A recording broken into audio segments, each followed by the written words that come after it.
So you're trying to figure out if ChatGPT can actually sell your land? Well, in this video, you're gonna find out. But before I do that, please do me a favor, like this video and subscribe to my channels. I have so many videos on how to sell land in real estate and land development and anything else you can think of in real estate. Okay, let's get into it. Let's find out if ChatGPT can really sell your land. And I'll give you my comments about it. So if I just did something like, give me 30 tips on how to sell your land in Texas, let's see what ChatGPT says. As you guys probably know, I've been a realtor since 2016, and during that time I've also done land development as well. Let's see, so there's 30 tips that have come up. Understand the local real estate market in Texas, including trends, property values. Okay, this is good. Best way to do this, I'd agree, is either one, get another realtor, get a land developer, get a broker. So yeah, I would agree with this, but this is kind of like a duh kind of thing. Determine the market value of your land by consulting with a professional appraiser and recent sales of similar properties. Okay, so it's essentially like saying, just get a CMA of your property, like comparing it to other properties in the state. Most land brokers, they can help you with that. Clean up, improve appearances of your land to make it more appealing to potential buyers. Yes, I agree, the looks do matter. It doesn't matter that much, but it does help. I only say it's not as much as a house. Most of the people who are in the commercial space that buy land, they have the tools or they have the means to do it themselves. Or home buyers, they want something just ready to go. So it's not as important. Take high quality photos and create a visual appealing listing to showcase land features. This is a must. If you're selling any type of land, you need to get drone photos. Either you gotta have some professional do it for you, or you need to just make sure you know how to fly a drone and can take the pictures yourself with a camera. I mean, there's no better way to show off your land than with photography. So utilizing online platforms such as real estate websites, social media, advertising, and marketing your land. So yes, so there's the simple things like in Austin, they have the Austin MLS. They have other sites like land.com. There's a whole bunch. You should use social media like Facebook and Instagram. I think those are good platforms as well. So make sure if you work with any professional, you gotta learn like what is their marketing strategy, what kind of things do they do? Do they have any type of email marketing, text marketing? And if you're gonna do it yourself, if you really wanna get the most value, especially with land, there's not as traditional of a way to broadcast it to everyone like there is in most like cities. They have like an MLS for homes, so there's like one standard place to market everything. With land, that is not the case. So you have to have a very multidisciplinary approach, different ways of going, whether it's through texting, email marketing, Instagram, Facebook, and there's like the professional sites like land.com, Prexy, commercial sites. There's lots of it. Consider hiring a real estate agent or broker who specializes in land sales in Texas. Yes, if you want to get the most bang for your buck, yes, you need to hire someone like me who is competent in this area that knows how to sell land. I understand that it costs money. It costs money to hire agents, to hire brokers, but they are worth it if you find a good one. Network with local real estate professionals, developers, investors to find potential buyers. Yes, the reason why agents are good or brokers are good is they talk with other buyers. They talk with people who want to buy land. These people know other people. They are in the know. They have a network. So yes, this is good advice. Develop a clear and concise description of your land features, including its size, location, zoning, and any potential use. This is a must. You need to kind of figure out who you want to sell this land to. So based off the size, based off the location, based off the zoning, there's a lot of different things you need to do. You have to think about who would want to buy this land. Is it a lot that someone wants to build a home on? Is this someone who, like a farmer who's just gonna have a ranch? Is it gonna be like a subdivision? If it's inside the city, is it gonna be for like having a hotel? So like knowing what the land is good for, and then if it's inside the city limits, what kind of zoning, those make a tremendous difference, because a lot or a land next door could have, with different zoning, could have something completely different. If there's FEMA floodplain, it makes a difference. These things are important. So yes, that's good advice. Highlight any unique features of your land, such as proximity to amenities, scenes, and natural resources. So yeah, I would say that one, yeah, I think it's important too. It's not as important if it's what it's close to. I mean, it is and it isn't. I think the big thing to know from this is you need to know, like, is it in the floodplain? Other than just land, does it have any structures on the house? Is there any natural resources like oil reserves, anything like that? The view doesn't matter so much unless it's like along the water. It's a small thing. Let's keep going down. Research and understand any zoning, land restriction uses that may affect the potential use of the property. Yes. See if there's any deed restrictions. What are the zoning restrictions potentially? You need to understand those. So when you sell land, that kind of goes back to what I was saying earlier. Understand the value of the land. You need to know who can buy it and who they can use it. The zoning dictates that big time. And if there's any type of restrictions, a deed restriction, that makes a difference. Prepare any necessary documentation, surveys, title, deeds, land use permits, provide this to the buyers. This is something that should be done before it goes to sale. This is kind of like paperwork stuff that you need to get done so you get on top of things. Don't wait for a buyer to finally be interested in it before you provide all this information. Just get ahead of the game. This is like the #1 mistake I see with most brokers or people who try to sell their land is they don't do this prep work ahead of time. Get your survey, make sure the title, there's nothing wrong with title, and any type of permits or anything like that. I don't know about what they're meaning by land use permits, but it kind of goes back to the zoning thing I was talking about. But these things matter. So next, be prepared to answer questions about your property history, utilities, access rights, any existing or planned developments nearby. Yes, people kind of care about this stuff, and this is part of your marketing as well. Like, property history is not that important. I mean, it sometimes looks bad if you are trying to flip a property within 2 years. There could be something there, it doesn't look as good, because then they're just seeing you as a flipper. It doesn't always look good, but you need to be able to answer these questions, whether you have a broker do it or you do it. You need to know utilities, you know, easement rights, access, what planned developments are going on. Planned developments, those are the type of things that increase your value. So knowing those things are kind of important.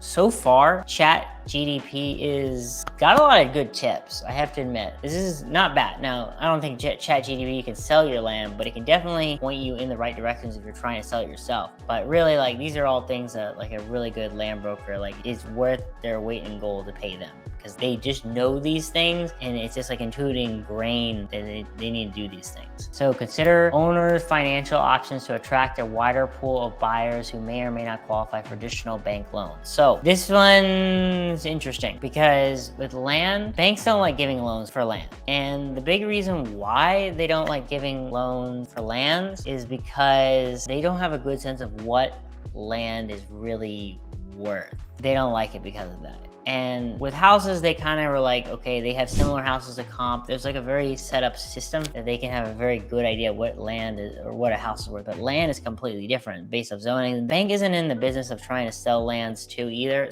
And it's hard, it's not easy to sell lands and to really know its true value. So because of that, the point I'm making is there's particular types of banks that do land, specialize in land financing. And those are what I would recommend for most of the buyers that would want to buy your land. But you may consider to get more offers is to do some type of seller finance. Essentially what that is you become the bank and you give a loan to your buyer. Essentially, they may put 20% down and they pay you the rest over a 15-year period or something like that. Now, that being said, most of my sellers aren't in that business. They want the money now. But it could be something interesting if you're trying to get the most amount of money sometimes and you're struggling, then that could be one way of going about doing it. Okay, let's keep moving down the list. Man, for 30 tips, I'm wondering where are these tips going? Advertise the potential use of the land, such as residential, commercial, agricultural, recreational, to target specific buyer groups. Yeah, I think there's something to that. You generally, with any type of property, you like to give some type of marketing brochure. And that's where you kind of really dictate who you're trying to really sell this to. Obviously, as a seller, you want to sell it to anybody, but not anyone can buy it at the price that you want to sell it at. Most people, by and large, they just want to sell the land for the most amount of money possible. So in order to do that, you have to kind of pitch your land in a certain way of who would be interested in this land, and then find out what is the highest and best use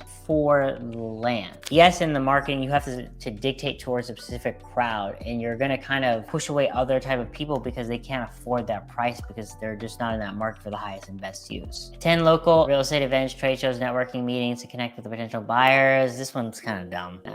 ChatGPT is reaching. I asked for 30 tips. It looks like it's starting to reach right now. Maybe if you're a land broker, maybe consider partnering with local builders, developers, and may be interested in purchasing. Yes, this is a yes. Yes.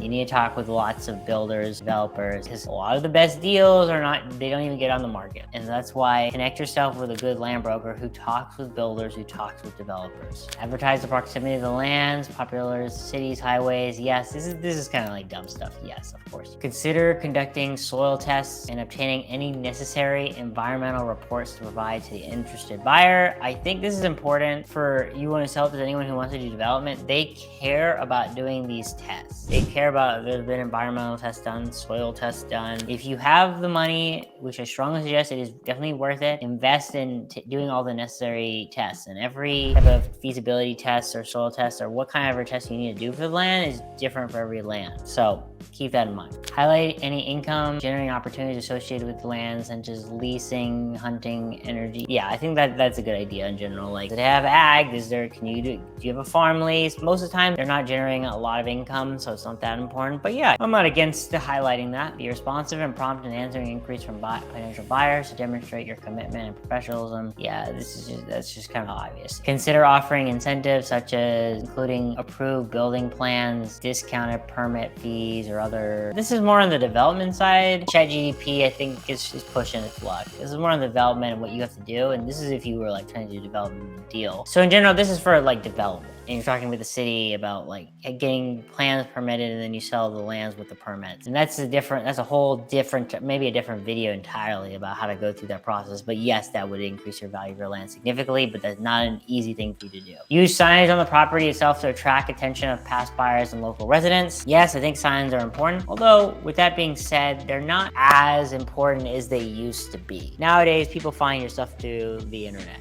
It's not about driveway. I think before in the past, that used to be so much more important, but now I would say a good sign is good, but I would say it's more about your online marketing more than anything. That's how you get the most amount of buyers. Especially in Texas, it's interesting is that there's so many people who want to move to the Austin area or Central Texas. And so you're going to get people out of the state too. So I think that's where most of your looks are going to come from. Although the neighbors are interested, and you might get somebody who's interested. So it's important. Consider hosting an open house or guided tour to potential buyers. No, this is just dumb. This is dumb. ChatGPT. Come on now. Nobody does guided tours, or at least an open house. No, that's just dumb. Research and understand any tax implications or incentives related to the sale of the land in Texas. I think that's important for you as a seller. When you sell the land, how do you sell it and pay the least amount of taxes? There's things you can talk about like 1031 exchange. So you can sell that land to delay paying taxes further. There's a lot of things, but this is probably prep work that need to have been done before you bought the land. Be flexible and open negotiating. The buyers may have specific requirements or requests. There's some truth to this. I would say land is very different from residential. It takes a lot more time. There's a lot more things to negotiate on, and you need to look at all aspects of a contract and look at all the terms, whether it's the amount of independent consideration to how much time in the feasibility. Is it a multi-layer feasibility? There's different levels, and so one thing I like about land is when it comes to negotiations, there's just a lot of elements to it, and you have to be a lot more creative. You need to have a creative mind sometimes with like creating deals. Utilize professional marketing materials such as brochures or flyers to distribute to potential buyers or local businesses. Yeah, you just need to have a good PDF that you can give people. Engage in effective negotiation techniques to maximize the value of your land and secure a favorable deal. This is kind of being like, AKA be a good negotiator. So either you need to be a good negotiator or you need to hire someone like myself who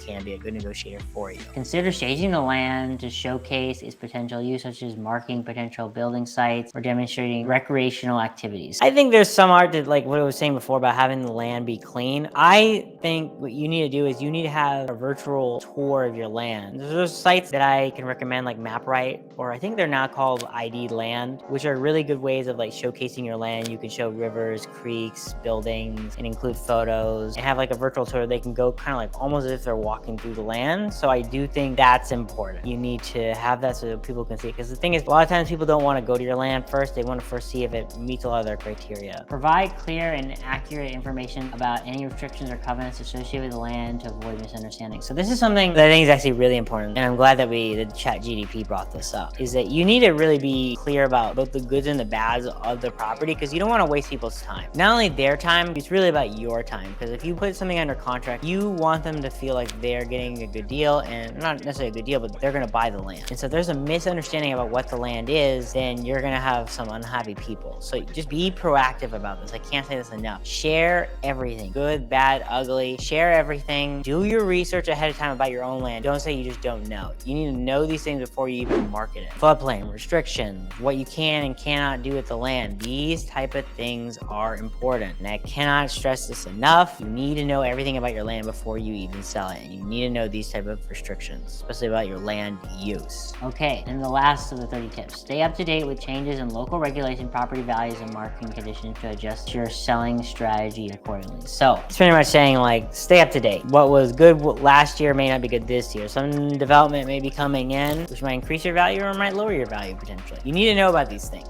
And you can sell your land yourself, but I strongly recommend getting some professional of some kind to really help you out with this, because they kind of know what's going on, or even if they don't know what's going on, they can figure out these things, because most land brokers that sell large acreages of land, they can go from one city to another city, and they have ideas of like, what are the things they need to look for. They know this checklist, which we went through, and there's a bunch more that ChatGPT doesn't even mention. So overall, ChatGPT is not bad. I have to admit, it's pretty impressive what ChatGPT put together on this in terms of like, what's a good checklist. So I would say if you're thinking about selling your land, these are the type of things that you need to think about, or at least if you're going to be interviewing an agent, you need to be asking them these type of questions of like, what are they doing? How are they coming up with their marketing strategy? What is their selling strategy for lands in general? So these are type of things that either you can do yourself to sell the land, or if you're looking to hire somebody, then these are the type of interview questions you need to ask them and see what they say, because land is so much different from selling a home. It takes much longer. There's much more due diligence involved. And so you need a different type of person to sell it. And you also need to know different type of things if you want to sell it yourself. So yes, ChatGPT, thumbs up. Can ChatGPT really sell your land? I don't think it can make the marketing materials for you, but I am impressed about what it can do, which is it can give you a checklist of things you need to do. So as always, if you found this video helpful, do me a favor, like this video, subscribe to the channel, and hit that notification bell so you don't miss any more of this great content. I'm gonna have more videos. I like ChatGPT, so there's a good chance there might be more ChatGPT videos coming to you soon.